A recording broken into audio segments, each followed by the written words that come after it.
Je fais ça. Merci Madame la Présidente. Il s'agit d'un amendement rédactionnel pour insérer le mot « effectivement ». Donc ce n'est pas de l'art pour l'art, c'est destiné à préciser que le tarif national doit être appliqué de manière pleinement conforme et vérifiable afin d'écarter toute interprétation permettant l'ajout de frais indirects ou de compléments susceptibles d'altérer l'égalité tarifaire instituée par la loi. Je vous remercie. Amendement 38 faisant l'objet d'un sous-amendement. Monsieur Feysa. Merci Madame la Présidente. Je regrette que nous mettons tout pour mettre à profit de l'amélioration de votre texte, notre haute technicité, et je trouve décevant de voir votre réaction. Donc c'est vrai que le diable se cache dans les détails, donc nous proposons des amendements rédactionnels, dont celui-ci, de rajouter de l'ensemble des... Non mais vous feriez mieux de profiter, on vous apporte quelque chose, c'est pas bien de réagir comme ça. Donc c'est un amendement rédactionnel qui a pour objet de renforcer la portée générale du dispositif en précisant que le tarif postal unique s'applique à l'ensemble des envois postaux à l'unité et non à une catégorie potentiellement interprétée comme limitée ou restreinte. C'est donc une précision rédactionnelle qui contribue à éviter l'apparition d'exemptions implicites ou de distinctions artificielles entre types d'envoi à l'unité, distinction qui pourrait fragiliser la cohérence du dispositif et nous ne souhaitons pas ça pour votre texte. Je vous remercie. Merci Madame la Présidente. Encore une modeste mais néanmoins pertinente contribution que nous vous apportons comme une offrande respectueuse dans l'intérêt de l'amélioration du texte. Cet amendement vise à préciser la portée du tarif postal unique instauré en prévoyant explicitement que celui s'applique sans surcoût pour les usagers.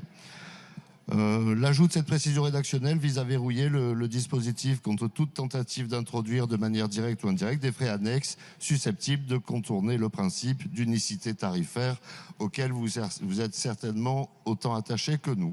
Je vous remercie. Je vous remercie.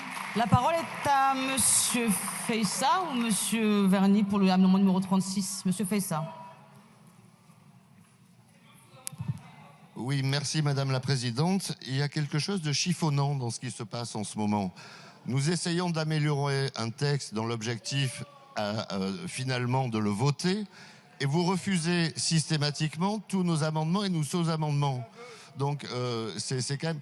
J'ai l'impression que vous ne réfléchissez pas mais que vous réagissez à des stimuli, notamment en voyant ma tête. Alors je vais me livrer à une petite expérience, je vais me contenter d'un défendu pour voir si ça se passe différemment. Je vous remercie.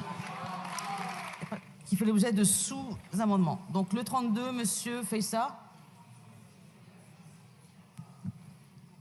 Oui, merci Madame la Présidente. Alors là, il s'agit juste d'étendre le tarif postal unique instauré par la proposition de loi au service de recommandation. Donc là, si en face, vous votez contre, c'est vraiment, comme on dit à Marseille, que vous voyez en moi une figure d'angoisse. Parce que je ne comprendrai pas la cohérence. Je vous remercie. Non. Merci Madame la Présidente. Alors je reviens tout en sachant que je n'aurai ni remerciement ni reconnaissance, mais néanmoins j'ai plaisir à vous apporter le fruit de notre travail pour tenter d'aller dans le bon sens. C'est aussi un amendement un peu rédactionnel pour ajouter, enfin substituer au mot « et » les mots « correspond à ». Cet amendement vise à procéder à une amélioration rédactionnelle en permettant d'harmoniser la terminologie. C'est très important l'harmonisation. Employée dans l'ensemble du Code des postes et des télécommunications électroniques et d'adopter une formulation conforme aux usages juridiques en matière de renvoi à un tarif de référence. Ne me remerciez pas. Je vois M. Boyard se lever, mais c'est gentil. Merci Madame la Présidente. Monsieur Feysa. Madame la Présidente, alors à défaut de pouvoir vous empêcher de mal faire, nous allons essayer de vous amener à bien faire. Oui, le projet est très ambitieux, mais c'est l'objet de cet amendement qui vise à privilégier l'approche partenariale à la collectivisation, sujet qui vous est très cher. Donc l'objectif, c'est de transformer, votre objectif, c'est de transformer une entreprise en administration, et le nôtre, c'est de sauver une entreprise. Enfin, je voudrais dire à tous nos collègues du centre, qui font beaucoup de commentaires sur les compétences économiques de notre allié ou de nous depuis le début, qu'en interne, on dit que vous nous faites penser à ces entrepreneurs qu'on retrouve après leur 3e faillite en train de donner des cours dans une école de commerce. Voilà, je vous remercie. Merci Madame la Présidente. Donc, comme c'est exposé dans les motifs, de rajouter à l'exclusion des réseaux commerciaux, des systèmes de gestion intégrés ou des contrats intersociétés conclus au sein du groupe ArcelorMittal au niveau européen. L'objectif, c'est quand même de souligner que les sites français ne peuvent pas fonctionner sans les flux commerciaux et logistiques gérés à l'échelle européenne. Je vous remercie. Merci Madame la Présidente. Vous m'avez fait courir quand même. C'est un amendement toujours dans la même logique d'essayer de soutenir l'entreprise sans collectiviser pour autant.